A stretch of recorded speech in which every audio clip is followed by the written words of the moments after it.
I was the youngest of 5 children, and I had a wonderful brother and 3 sisters. And a couple of my sisters especially needed some help in the later years of their life. They were both widowed. My one sister had 2 kids, both out of town.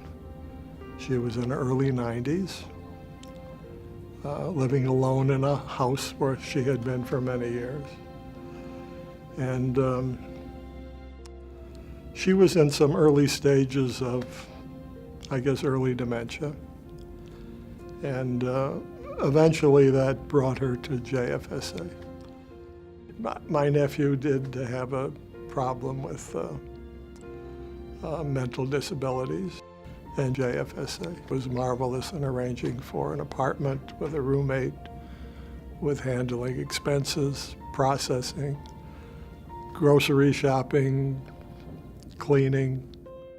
When we witnessed the manner in which he was supervised and cared for with such compassion and love that I don't think any family member could have provided anything better for him.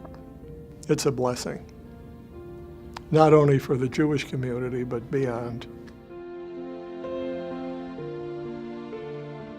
Irv and I really grew up together. We both lived on Kinsman.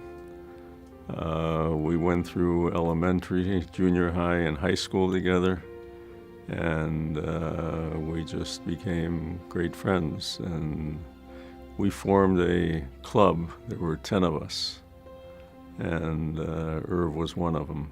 And we just celebrated each other's lives throughout our lives. There was a writer for the press called Bob Seltzer, and he did an article on the 2 of us many years ago. And the heading was Apostles of Togetherness. And I read it often, and I miss him greatly. What impressed me most about Irv was how much he cared about his family. There was nothing that was more important to Irv than family.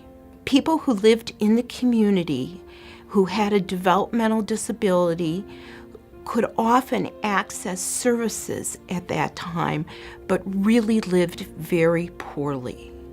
For an example, Irv walked in my office one day and overheard me talking to a manager. When I saw that manager walk into my office with a client who had no boots, and it was in the middle of the winter. About 2 hours later, Irv came up to my office with a check for $500 and said to me, "Here, Lynn, let me pay for those boots and anybody else who might need a pair." I have always felt that people, have to learn how to give. Most people never do. Because they don't allow themselves to even think about that. But I think once you start giving to something, and once you see what it does, and once you feel the effects that it has on others and yourself, you realize that it's important to do that. And I think Irv got that very quickly. I remember one event at Fairmont Temple. They had this great guy who, was a fundraiser, and he was up there, and he said, "And who will open the bid at whatever the amount was, a couple $1,000s?" And I saw Irv's hand go up. I said, "What are you doing?" He says, "It's a fundraiser, isn't it?" So, of course, I had to put my hand up, after that, and it started others going up. But you have to lead by example, and I think he was doing that. One of the things that Irv said to me was that the reason he set up the philanthropic fund at JFSA was that we took care of his family, and it was important to him to take care of ours. Irv gave from the heart. Irv wanted to make a difference in people's lives. He understood the needs of people with disabilities, and it made him feel so good that he could make a difference.